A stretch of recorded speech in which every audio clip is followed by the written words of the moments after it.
Olá, sejam bem-vindos ao curso de Crescimento Interior.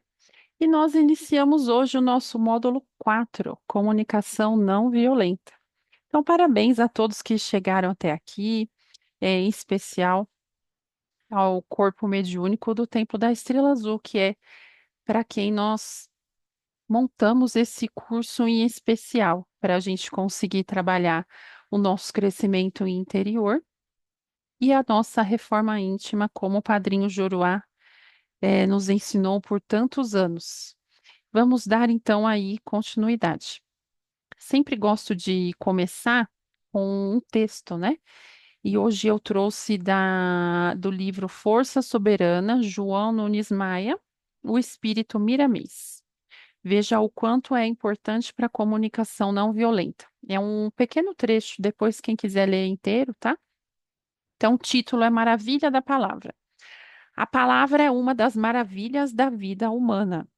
Ela é o sustentáculo de todas as maravilhas da terra e tem o poder de construir os caminhos para a liberdade espiritual.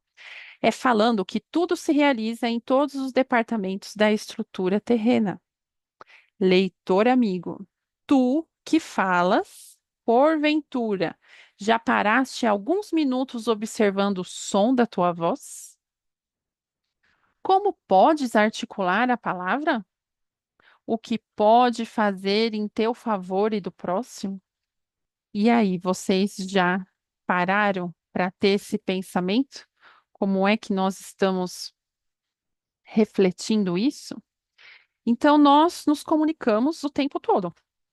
O tempo todo eu passo uma mensagem, pela forma de falar, pela minha postura, pelas palavras que eu escolho. Se eu falo ou se eu não falo, eu também estou me comunicando. Se você age ou deixa de agir, você gera uma mensagem. Então, o tempo todo nós estamos nos comunicando. E as pessoas, se o tempo todo eu me comunico, as pessoas o tempo todo criam percepções de nós. Então, o que nós estamos comunicando? O que nós estamos passando? Olha essas perguntas aí no slide para a gente conseguir refletir. Nós estamos acolhendo a sua comunicação, ela acolhe? Nós estamos inspirando? Nossa comunicação, ela inspira as pessoas ou ela afasta? Nós estamos motivando? Eu motivo as pessoas? Nossa comunicação, ela cria vínculos? Nós estamos humanizando através da fala ou nós estamos humilhando, né? Como que está a percepção das pessoas em relação à minha comunicação? Como é que eu estou passando isso à minha volta, né? Aí, numa hora dessas, o nosso cérebro já vai para as conversas difíceis. Conversas difíceis, elas se tornam difíceis, pois nós caímos muitas vezes em armadilhas da comunicação sem perceber.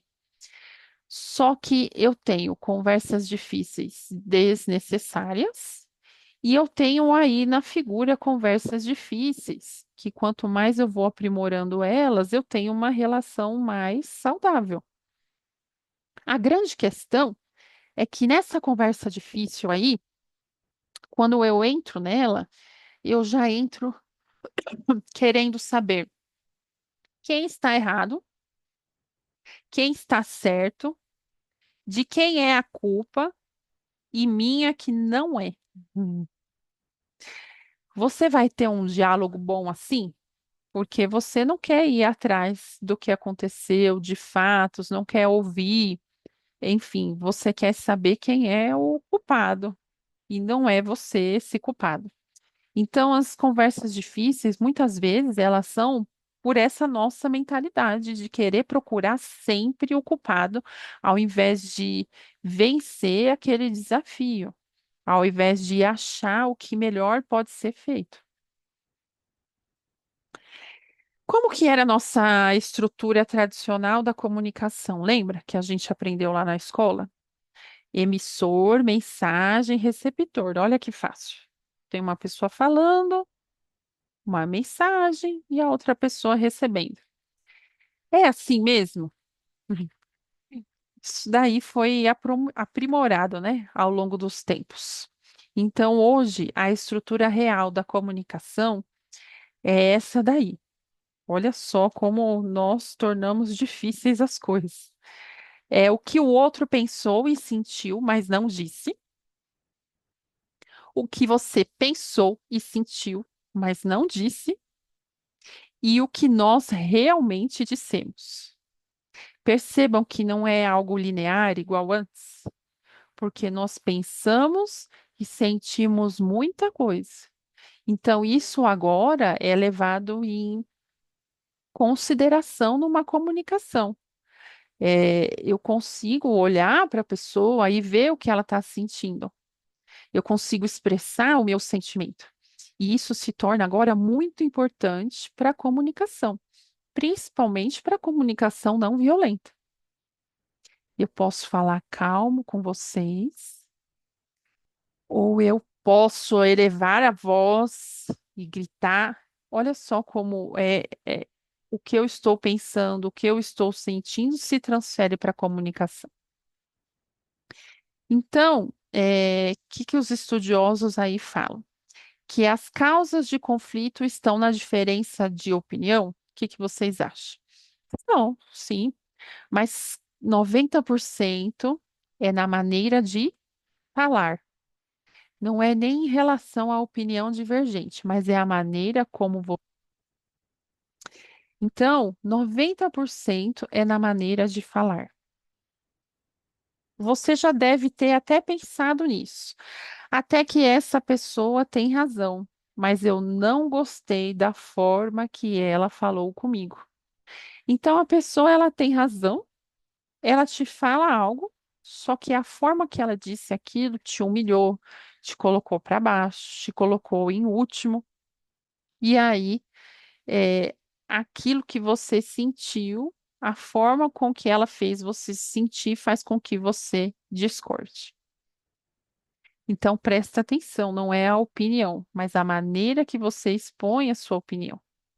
Então, veja só esse desenho aí, eu queria que vocês gravassem. Isso aí a gente usa esse desenho para mensagem difícil e conversa difícil. Mensagem difícil é igual essa granada aí. Se você pega a granada, segura ela e tira o pino, ela estoura com quem? Estoura com você. Ela explode você. Se eu pegar essa mesma granada sem o pino e arremessar devagar, ou arremessar ela forte, ela vai explodir diferente? Não, porque ela é uma granada. E ela vai explodir da mesma forma. Então, uma conversa difícil, o estrago dela, ela é igual. Mas eu tenho que ter a técnica e a forma de abordar isso. Mas não tem como eu não ter um estrago. Mas eu preciso dela para edificar bases sólidas. Então, isso que é muito importante quando a gente começa aí a aprender comunicação violenta. Tem muitos autores, tem muito podcasts, muito livro. Aqui a gente traz uma pincelada para vocês e tenta passar aí de uma forma simples para que vocês consigam absorver o conhecimento. Tem muita coisa para vocês se aprofundarem, mas o que eu preciso que vocês guardem aí é que comunicação não violenta não é você ficar mudo, não é você não se posicionar, porque senão essa granada ela vai explodir com você. Quem vai ficar doente é você. Comunicação não violenta é para ser utilizada em conversas e momentos difíceis. E a gente vai se aprofundar aqui na frente para vocês entenderem isso. Mas guardar também não é algo bom. Então, olha só, quando eu entro em uma conversa difícil, eu quero saber. Isso aí tá de novo para vocês gravarem. Olha o 6 e o 9. Quem é que está errado ali? Quem é que está certo? De quem que é a culpa? Minha que não é, né? Eu não posso mudar o passado. Isso é muito importante, né? Quando você pega o diálogo de duas pessoas brigando, né? É, eu já presenciei isso, então uma humilhando muito a outra, falando palavras que mexiam com a índole, né? Que qualquer outra pessoa tinha perdido a cabeça e eu fiquei observando aquela situação, porque eu era nova no recinto, né? E aí a segunda fala assim: eu não posso mudar o passado, mas a partir de hoje eu posso. Então, veja, eu não preciso atacar, eu não preciso debater na mesma moeda, eu não preciso entrar nessa espiral do conflito. Eu preciso enxergar como resolver aquilo, como melhorar, como ter um futuro melhor, como ter uma trégua. Então, isso é muito importante. É, numa comunicação não violenta, que aquilo te tira o eixo, né? Deixa a gente muito estressado. O que eu posso fazer para melhorar aquela situação? Se naquele momento você não tem condição nenhuma de dar uma palavra, deixa o passado para trás, olha o que pode fazer daqui para frente, silencia se não consegue argumentar num momento tão difícil. Mas precisa parar de procurar um culpado. A gente precisa juntos ser responsável e plantar aí nessa causa. Já viram essa frase aí? As pessoas falam muito, né? Ah, você quer ser feliz ou quer ter razão? Vem alguém te dando lição de moral, né? Aí a pessoa responde assim: ah, eu quero ser feliz. A psicóloga, ela falou assim nessa palestra: você fala que você quer ser feliz porque você quer parecer evoluído perante os outros. Mas na verdade, para todo ser humano, o que importa é quando você tem razão, porque você está certo e o outro está errado. Então, a gente tem que começar a se responsabilizar pela nossa comunicação, pelo que a gente coloca para as pessoas. Será realmente que você quer ser feliz? Ou será só que você não quer humilhar, subjugar a outra pessoa? As conversas difíceis não giram em torno do certo e do errado. Elas precisam girar em torno de fatos. O que realmente aconteceu? Qual é a percepção disso? Quais são os valores complementares? Lembra que a gente já estudou a visão túnel, né? Eu olho ali, o buraquinho, eu só enxergo, parece que eu estou aqui numa biblioteca enorme, né? Será que isso aqui atrás é um plano de fundo que eu coloquei aqui para vocês, ou realmente é uma biblioteca? Então eu preciso fugir da visão túnel, preciso fugir da minha interpretação pessoal. As pessoas têm criações diferentes, em cidades diferentes, com culturas diferentes, com valores diferentes. Então, uma conversa difícil, ela tem que ir voltando para o que aconteceu. Mas, ó, o que aconteceu? Como a gente pode ajustar isso? É muito importante a gente ter isso em mente. Os fatos que aconteceram realmente. Senão, você não consegue sair da espiral do conflito. Os problemas, olha aí, acontecem porque nossas histórias são diferentes. Eu sempre vou ter duas opiniões, eu sempre vou ter vivenciações diferentes. O grande problema aí é quando o errado sou eu, e eu quero convencer o outro que eu tô certo. Para eu ter uma conversa assim elevada, para eu conseguir colher frutos, né? Eu preciso aí ter a curiosidade. A gente já vem trabalhando com vocês muitas aulas. O poder da observação, o não pré-julgamento. Eu preciso ser curioso. Por quê? Eu debater e ofender, eu entro na espiral do conflito. Agora, eu perguntar por quê é um direito seu. Mas por quê? E entender aquela situação. Então, eu preciso mudar da certeza para a curiosidade. O que está acontecendo? Eu preciso ter essa mudança. O simples, muitas vezes, ele não é óbvio. Às vezes você acha uma coisa enorme e o simples, ele não é óbvio. Então eu preciso ser essa pessoa que observa essa pessoa curiosa. E aí esse autor que nós trouxemos, vocês podem aí estudar bastante coisa dele, livro e tudo, tá? Ele trouxe a comunicação não violenta, que vocês acham aí na internet como CNV, é um método criado aí por esse psicólogo, Marshall Rosenberg, na década de 1960. Mas isso não é de agora, né? A pessoa, ela traduz esse ensino. Se a gente voltar lá para Jesus, Jesus dá várias e várias e várias lições de comunicação não violenta. Jesus nos ensina através de parábolas e parábolas e mais parábolas a comunicação não violenta. Quando ele pega aquela mulher em adultério, né? Que Moisés, a lei mandava apedrejar ela, e questionam: que dizes tu a isso? Então eles perguntavam a fim de colocar Jesus à prova para poder acusá-lo. O que que Jesus faz? Jesus se inclina para frente e ele escreve assim, ó, o dedo na terra. É a primeira resposta de Jesus. É o silêncio. Por quê? Porque ele respeitou o livre-arbítrio dela, ele não a julgou. O que que você tem a ver com a intimidade de uma outra pessoa? Ele teve um profundo respeito. A maior lição de Jesus ali foi o silêncio, a observação. E depois ele fala: quem de vós estiver sem pecado, seja o primeiro a lhe atirar uma pedra. E aí, o que que acontece? Todos vão saindo.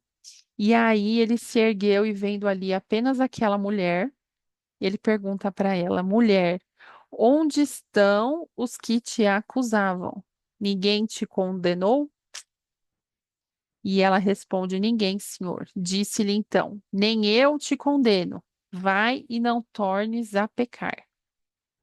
Então veja que nós vamos estudar na próxima aula as etapas da comunicação não violenta. Mas Jesus usou todas nessa parábola. Primeira etapa, observar, sem fazer nenhum julgamento ou avaliação. Segunda etapa, identificar, reconhecer. Terceira, reconhecer as necessidades. E quarta, fazer pedidos. Ela não sai ali. Ele fala, vai e não tornes a pecar. Então, só nessa parábola de Jesus a gente encontra as quatro etapas da CNV. Então, veja, isso é muito antigo e a gente está aqui há 2000 anos e ainda não consegue profundamente isso daí. A CNV, ela se baseia em duas premissas. Olha que difícil, hein? Duas premissas. Se você gravar essas duas premissas, escrever aí na sua porta, no seu carro, no seu trabalho, você já aprendeu comunicação não violenta. Duas premissas. Conseguir falar sem ferir os outros e conseguir ouvir sem se ofender. Simples, né? Falo sem ferir, escuto sem me ofender. Mas não é tão simples assim, né? Então, a premissa da CNV é o desenvolvimento da fala e da escuta de maneira mais consciente, assim como a observação dos comportamentos, para que o diálogo ocorra com mais empatia e mais respeito. Então, segundo Marshall, a gente julga, presume e tira conclusões precipitadas. Então, as técnicas que nós vamos aprender, elas vão transformar potenciais conflitos em diálogos pacíficos, ferramentas simples para desarmar argumentos perigosos e criar conexões de compaixão com a família, com amigos e com conhecidos.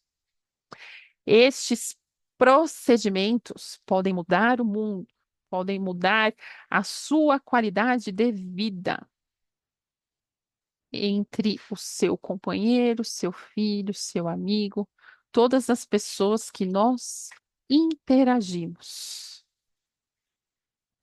E aí, portanto, um dos compromissos dessa aula é você passar a ouvir mais, observar de forma imparcial, parar de julgar a pessoa por um fato isolado que ela pratica ou que você presenciou. Dica aí para a gente seguir em frente. Evita usar adjetivo, tanto positivo quanto negativo, porque você generaliza e amplia o julgamento. Então, se eu falar assim, usar um adjetivo, né? Deus me livre, de gordo, de feio, é, olha só, evita adjetivar as pessoas. Quantos pais, né? Você é burro.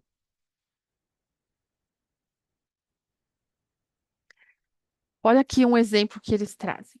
Você está no trabalho, você é chefe e você pode substituir afirmações por perguntas quando ver que um funcionário fez um péssimo trabalho.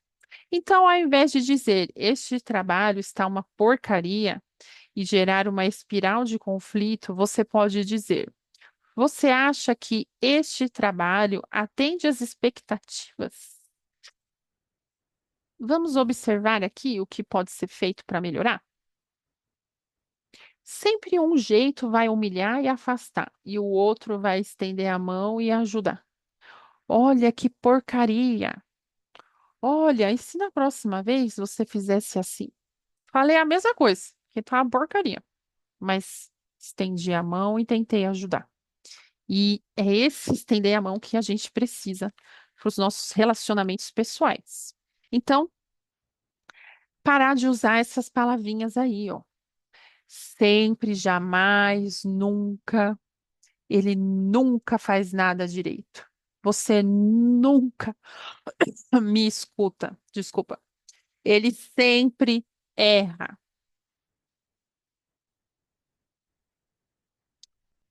Onde que a gente faz muito isso? No casamento. Você é muito bagunceiro. Jamais você arrumou. Você nunca chegou no horário.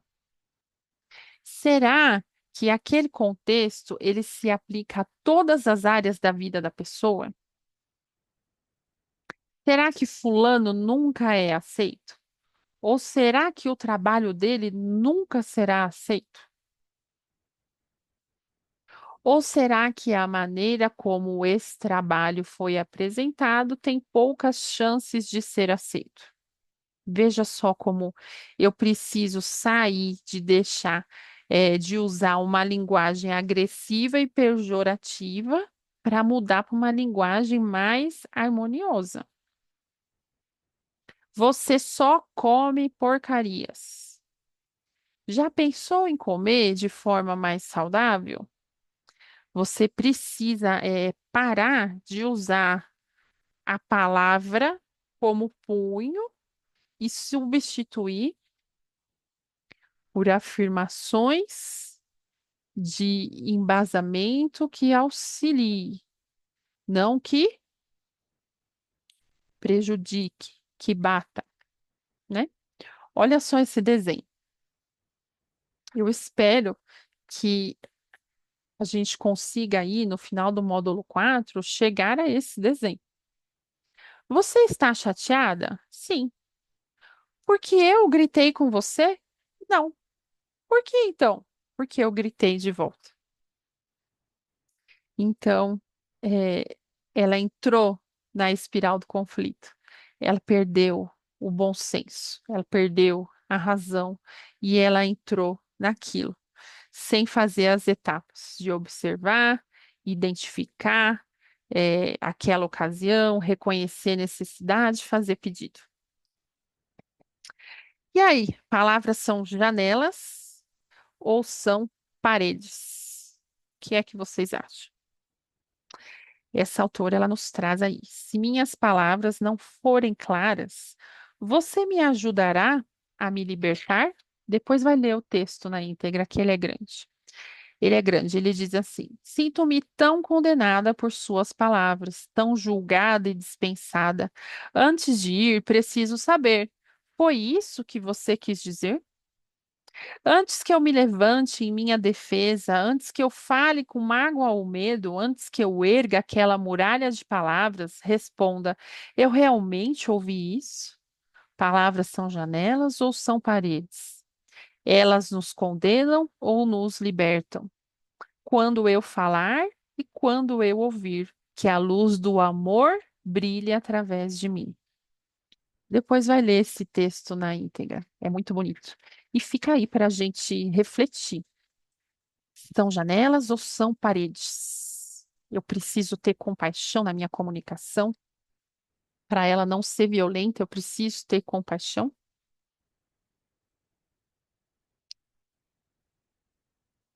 Compaixão é compadecer, sofrer com. Ter compaixão é a virtude de compartilhar o sofrimento do outro. Não significa aprovar as suas razões, sejam elas boas ou más. Ter compaixão é não ter indiferença frente ao sofrimento do outro. Então, é o primeiro passo aí para eu conseguir ter paz e bem-estar, segundo Joana de Ângeles. É uma ponte de mão dupla, propiciando o sentimento que avança em socorro e que retorna em aflição. É o primeiro passo para a vigência ativa das virtudes morais, abrindo espaços para a paz e o bem-estar pessoal. Então, eu preciso trabalhar a compaixão. Se aquela coisa pode ser dita de mil maneiras, por que não escolhemos a mais gentil? Por que que a gente tem essa necessidade, de ferir? Por quê? Será que eu fui muito ferido e eu reproduzo isso? Precisa pensar. E aí, você sabe se comunicar de forma não violenta? Você consegue ter aí, além de compaixão, ter empatia, capacidade de se identificar com outra pessoa, de sentir o que ela sente, de querer o que ela quer, de aprender do modo como ela aprende? Então, veja só o que traz aí no slide. Se levarmos em conta que a parte principal de uma comunicação é falar e ouvir, é importante que desenvolvamos a compaixão nesse processo, pois nos entregando de coração, seremos capazes de permitir que nossa compaixão natural floresça. E aí, aprenderemos assim a usar a não violência em nossas palavras. Mas na mesma acepção de Gandhi. O fraco jamais perdoa. O perdão é uma das características do forte. Será que eu tenho que rebater tudo? Será que eu tenho que levar tudo a ferro e fogo? Será que eu tenho que me posicionar e responder de bate-pronto ali? Já pararam para pensar nisso? Que muitas vezes a gente quer exigir algo de uma pessoa que ela não tem para dar para nós? Eu fico exigindo, fico martelando, fico correndo atrás e ela não tem para dar? Já pararam para pensar nisso? Que às vezes eu me torno mais violento do que a pessoa que está sendo violenta? Então, nossas palavras aí, em vez de serem reações repetitivas e automáticas, elas tornam-se respostas conscientes. Precisam se tornar. firmemente baseadas na consciência do que estamos percebendo, sentindo e desejando. Nós somos levados a nos expressar com honestidade e clareza, e ao mesmo tempo que damos aos outros uma atenção respeitosa e empática. Então, nós fazemos uma troca. Nós escutamos as necessidades profundas, das pessoas.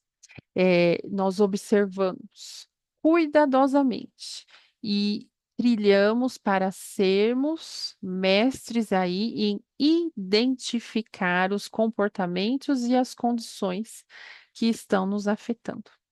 E aí eu consigo articular claramente o que de fato eu desejo naquela situação. Então eu preciso afastar aí do meu coração eh, o, o forte, né? O fraco jamais perdoa. O perdão é para os fortes, não foi isso que Gandhi disse?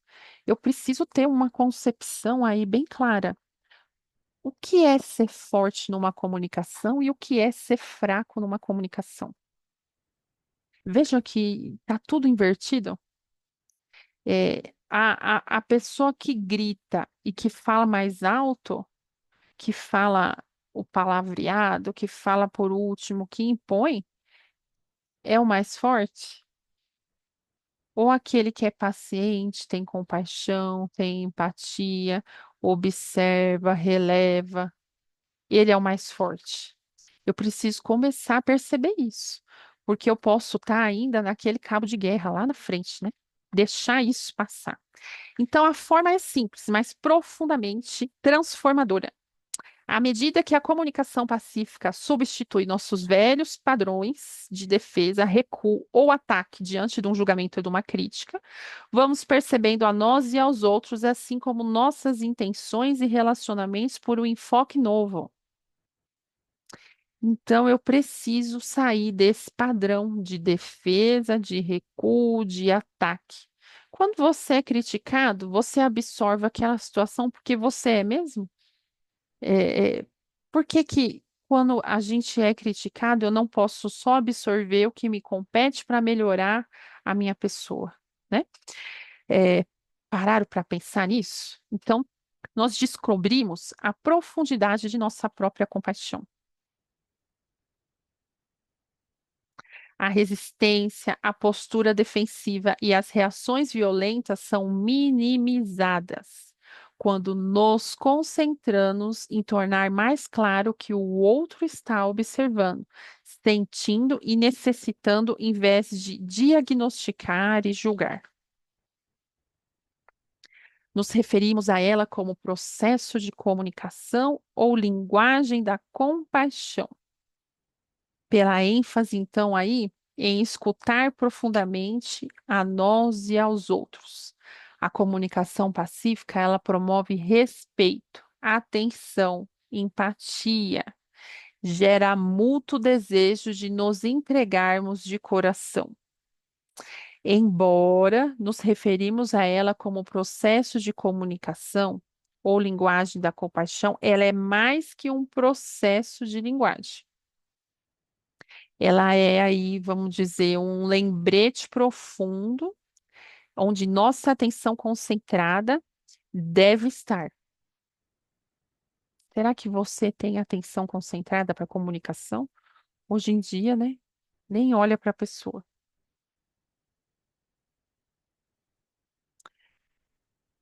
Então, vamos começar aí procurar essa linguagem da compaixão. Vamos trilhar para aprender, para nos aprimorarmos, para a gente conseguir conversar, ter uma conversa difícil, uma pessoa difícil, um dia difícil e conseguir se posicionar da melhor forma, sem se magoar, sem se alterar, sem perder, o bom senso, vamos falar assim. E aí, para terminar, então, do mesmo livro, Força Soberana, João Nunes Maia, Espírito Miramês. Lembra-te de que Jesus curava toda a ordem de enfermidade falando. Falando.